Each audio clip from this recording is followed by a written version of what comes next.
Assalamualaikum warahmatullahi wabarakatuh.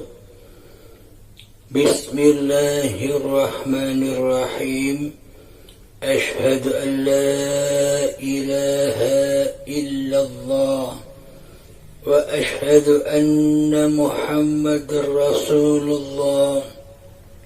Allahumma salli ala Sayyidina Muhammad wa ala ali Sayyidina Muhammad. Rabbi israh li sadri wa yassir li amri wahlul 'uqdatam min lisani yafqahu qawli. Amin. Bismillahirrahmanirrahim.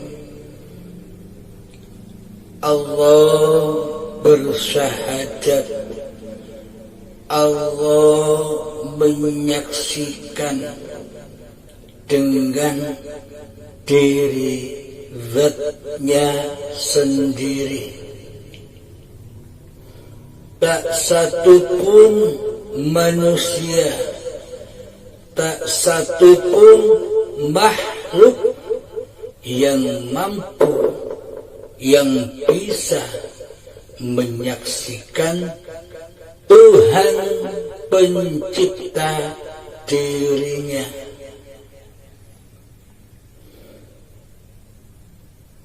Melihat Allah dengan Allah,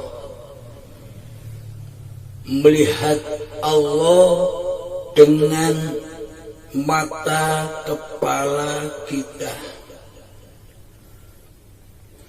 Sebelumnya tentu harus kita sadari dulu, tentu kita pahami dulu siapakah Zatullah itu. Zatullah, zat yang bernama Allah itu adalah Allahu la ilaha illa huwal hayyul qayyum.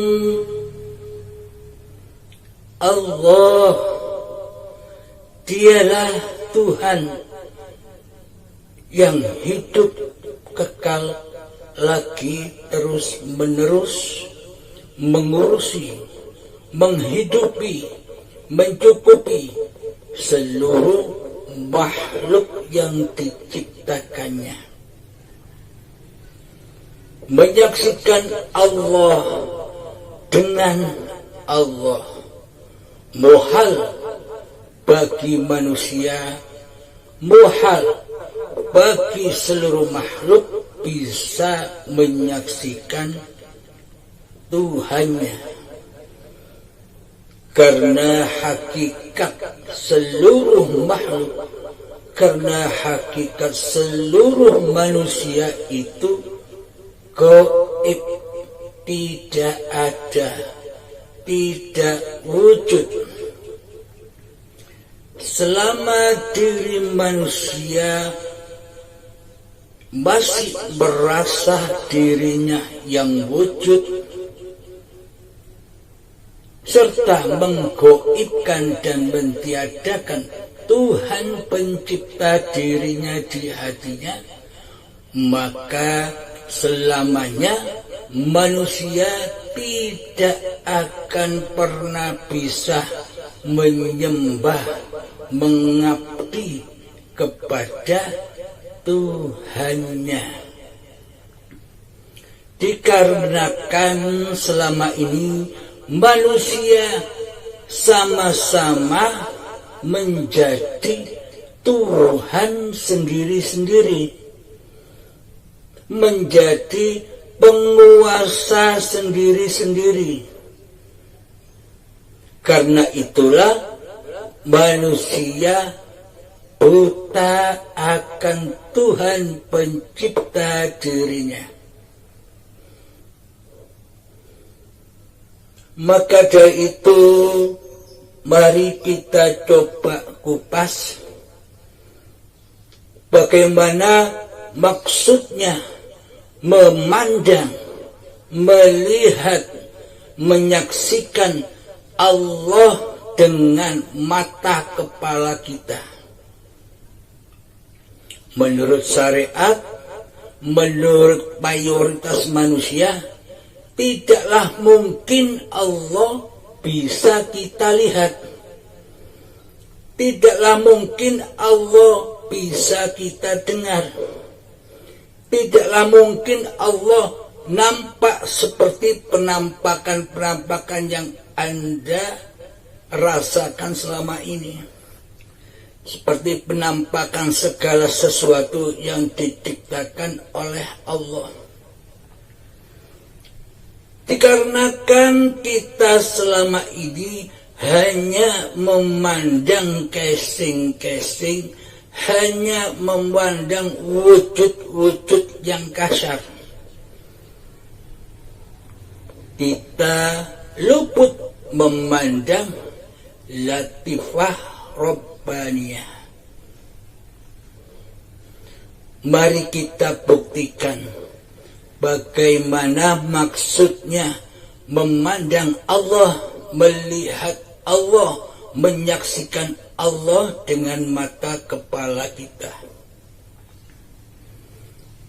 Tanpa kita menyadari, tanpa hati kita masuk Islam dulu, maka selamanya hati kita ingkar dan kufur kepada Allah.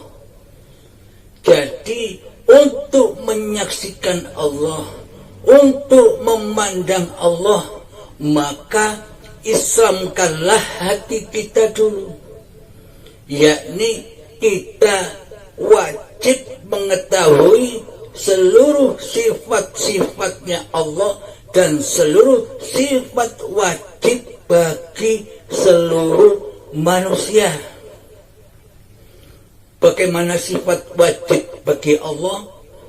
Contoh,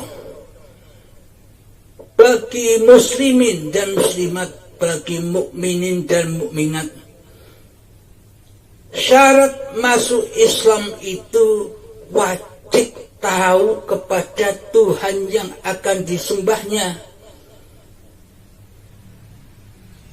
Awaluddin ma'rifatullah.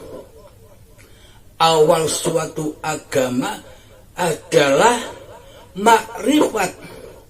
Arti dari makrifat adalah tahu dengan kenyataannya Tuhan siapa yang bakal kita sembah. Tanpa kita makrifat, tanpa kita tahu akan Tuhan yang akan kita sembah, maka muhal, tidak mungkin kita bisa menyembah. Tidak mungkin hati kita Islam. Tidak mungkin hati kita selamat menuju apa yang kita sembah. Terbukti selama ini hati kita menyembah, mengabdi kepada selain Allah. Meskipun kelihatannya badan-badan ini gambar-gambarnya menyembah seperti sholat dan ibadah-ibadah yang lain, akan tetapi perhatikan di dalam hati kita, siapakah yang wujud di hati kita dikala kita menyembah? Kan Allahnya tidak ada. Kan Allahnya gaib. Yang ada hanya hawa nafsu kita sendiri yang sok bisa menyembah. Padahal yang disembah bukan Allah. Akan tetapi yang disembah hawa nafsunya sendiri, yang merasa kuasa, yang merasa bisa bertindak laku di dalam sholat, di dalam segala ibadah, mengaku-ngaku bahwa dirinya lah yang memiliki dan yang menguasai seluruh ibadah-ibadah itu. Inilah bukti bahwa selama ini kita tidak menyembah Allah, melainkan menyembah hawa nafsu kita sendiri. Karena praktek hati kita selama ini hanya linafsi, bukan lillahi ta'ala. Karena yang wujud, yang nampak, yang nyata, yang kita saksikan selama ini di dalam seluruh sholat dan ibadah kita, hanya diri kita sendiri yang kuasa untuk beribadah. Allahnya tidak ada. Karena anggapan kita selama ini Allah itu gaib, Allah itu tiada, maka batallah seluruh persembahan kita kepada Allah. Karena syarat menyembah itu wajib ada Allah dan wajib ada hambanya, wajib ada Khalik dan ada makhluknya. Akan tetapi yang terjadi selama ini, yang ada hanya diri kita sendiri. Allahnya gaib, Allahnya tidak ada. Coba perhatikan, benarkah hal yang demikian itu? Apakah demikian yang dikatakan menyembah? Sedang Tuhan penguasa dirinya, sedang Allah yang dihadapnya, sedang Allah yang disembahnya, sedang Allah yang diabdinya. Tidak ada gaib di hati kita. Maka selamanya hawa nafsu itu tak bakal rela, tak bakal ridho jika dirinya menyembah Allah. Karena hawa nafsu itu sifatnya ingin seperti Allah, ingin menjadi Allah. Hawa nafsu tidak mau ada kekuatan-kekuatan lain selain dirinya. Hawa nafsu tak mau bila sholat ini yang melakukan Allah, yang menguasakan Allah. Hawa nafsu tak ridho yang demikian itu. Sebab hawa nafsu selalu mengaku-ngakui bahwa yang sholat ini aku hamba, yang ibadah ini aku hamba, yang bekerja ini aku hamba, yang naik motor ini aku hamba, yang belanja di pasar ini aku hamba, yang memasak di dapur ini aku hamba. Seluruhnya rojiun dan berpulang kepada hawa nafsu yang menjadi Tuhan kita selama ini. Coba kita hayati, coba kita sadari, dan coba kita tafakuri. Benarkah hal demikian yang terjadi di masing-masing hati kita selama ini? Coba kita rasakan, coba kita sadari. Akankah seluruh kegiatan itu akan terus-menerus seperti demikian? Apakah kita tidak capek menjadi Tuhan? Apakah kita tak capek menjadi penguasa atas segala keadaan badan ini? Maka dari itulah agama itu, yakni mengenal siapakah Allah itu sejatinya. Maka dari itu ungkapan di atas tadi, melihat Allah dengan mata kepala kita, menyaksikan Allah dengan mata kepala kita. Coba dihayati. Bila kita sudah rela ridho bahwa hidup yang kita akui selama ini adalah Allah, bukan hidup manusia, maka kita bisa menyaksikan Allah dengan Allah. Ketika diri manusia kita, ketika kehidupan manusia kita sudah kita persembahkan kembali kepada yang berhak, dan kita kembali kepada hakikat diri sejati, sifat-sifat wajib yang wajib kita miliki.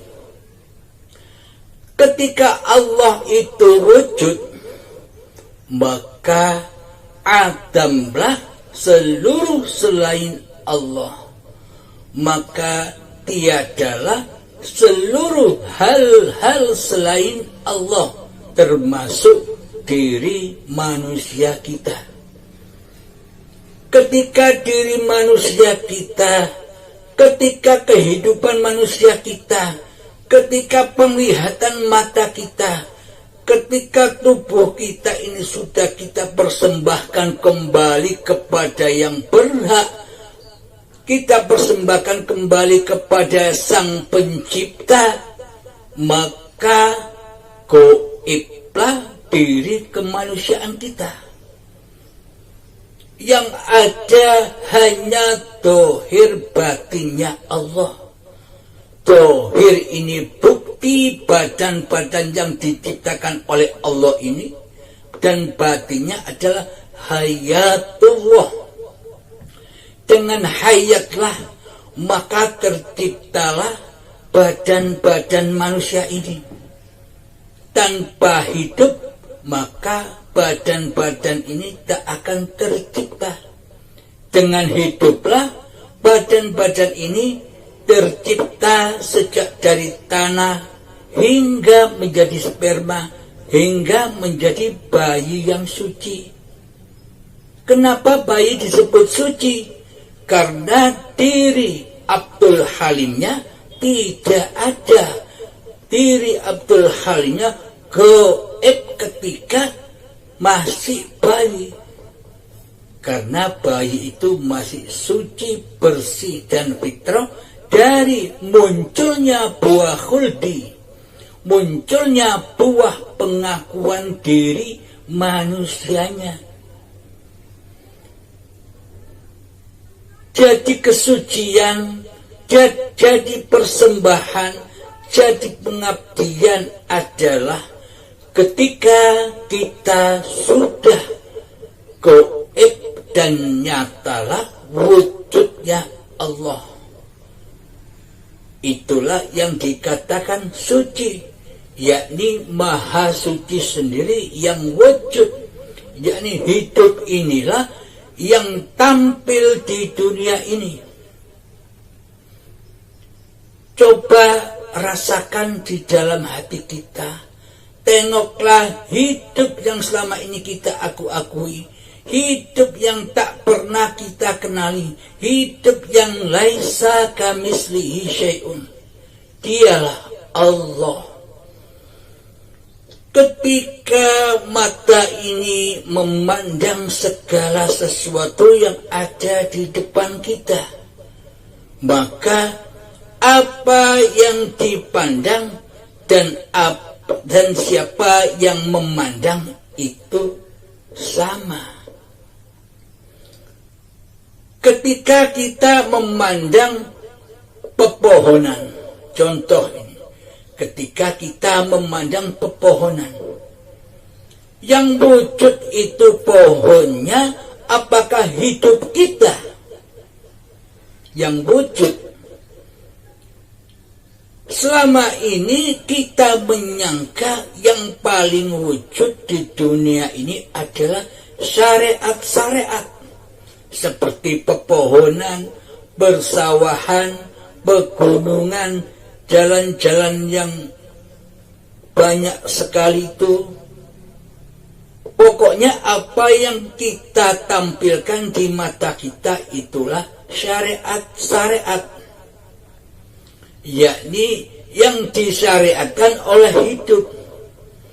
Tanpa adanya hidup, tanpa adanya ma'rifat, maka seluruh syariat-syariat itu tak akan pernah bisa kita saksikan. Contoh diri kita ini yang disyariatkan oleh Allah, oleh hidup, oleh ma'rifat. Karena selama ini kita tidak menyadari bahwa segala sesuatu yang kita pandang dan apa yang kita rasakan ini bukan kita dan milik kita. Seluruhnya hanya miliknya hidup, miliknya Allah. Tanpa adanya Allah kita tak akan ada. Dengan Allah lah kita ada. Dengan Allah lah kita bisa menyaksikan Allah. Dengan Allah lah kita bisa mendengarkan Allah. Jadi persaksian kita, pendengaran kita selama ini karena adanya Allah, karena adanya hidup. Dengan hayatlah kita bisa mewujudkan, mensyariatkan segala sesuatu yang kita lihat. Dengan hiduplah kita bisa bersyariat, menjalankan sholat, menjalankan seluruh ibadah kita. Maka persembahkan kembali kepada ma'rifatnya dengan jalan lillahi ta'ala. Itulah yang dituntunkan Rasulullah kepada kita. Pada intinya di dalam sholat dan di dalam segala ibadah kita itu hanya satu tujuannya, yakni zikrullah. Zikrullah. Zikrullah. Ingat kepada siapa penguasa diri badan ini sebenarnya. Jadi hakikat sholat, hakikat ibadah itu, hakikat amal soleh itu kembalinya kekuasaan hamba kepada kuasa Tuhannya. Kembalinya wujud hambanya kepada wujud Tuhannya. Demikian para sahabat, semoga yang sedikit ini bisa membuat kesadaran selama ini. Ibaratkan kita nonton bioskop. Sebelum bioskop itu main pagelarannya, maka layar lebar itu gelap gulita. Gelap gulita, tidak ada kegiatan apapun. Sunyi, sepi, hening. Yang ada hanya kegelapan, kegaiban. Itulah keadaan diri kita sebelum kita terlahir ke dunia ini.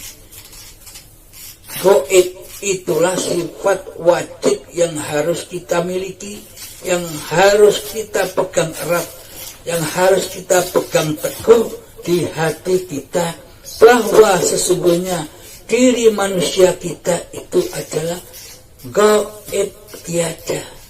Maka wujudkanlah zat pencipta diri kita, yakni hiduplah yang menciptakan, yang mengadakan, yang menghadirkan kita di dunia ini.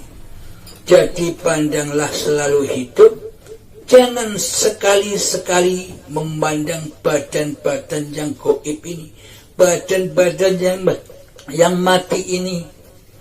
Ketika kita hanya memandang badan-badan yang mati ini, maka fanahlah seluruh apa yang kita perbuat. Sholat kita fana, hancur. Ibadah kita hancur. Seluruh kegiatan kita hancur. Karena kita hanya memandang yang hancur. Karena kita hanya memandang yang fana. Yakni kita selama ini menyembah badan-badan yang fana ini. Menyembah badan-badan yang hancur dan mati ini. Karena ingatan kita, perasaan kita meyakini bahwa badan inilah yang bisa beraf'al, bahwa badan inilah yang bisa berkegiatan setiap harinya. Sadarilah, seluruh kegiatan apa saja yang diperbuat oleh badan itu hakikatnya adalah perbuatan Allah, perbuatan hidup. Ayat Al-Qur'annya adalah Allah lah pencipta dirimu dan Allah lah yang berkuasa atas apa-apa yang dilakukan olehmu. Allah lah pencipta dirimu dan Allah lah pencipta apa yang kamu perbuat. Kesitulah tujuan Kanjeng Nabi Muhammad membawa seluruh syariat-syariat itu yang harus, yang wajib didahului dengan niat. Karena innamal a'malu binniyah. Segala perbuatan tergantung niatnya. Niatnya ingkar apa iman kepada Allah. Kanjeng Nabi sudah menuntun kita semua lewat seluruh syariat-syariatnya yang seluruhnya wajib diniati di dalam hati kita, yang mana ujung kalimat niat itu yakni pintu akhirat, pintu ketemu dengan Tuhannya di dalam lillahi ta'ala. Tetapkanlah Allah sebagai wujud dan penguasa diri badan ini.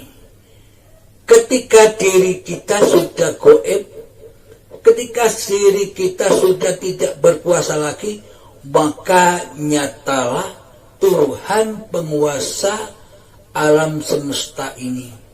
Semoga Allah selalu membimbing hati kita, selalu mengantarkan kita kembali rojiun kepada Allah. Disitulah suci.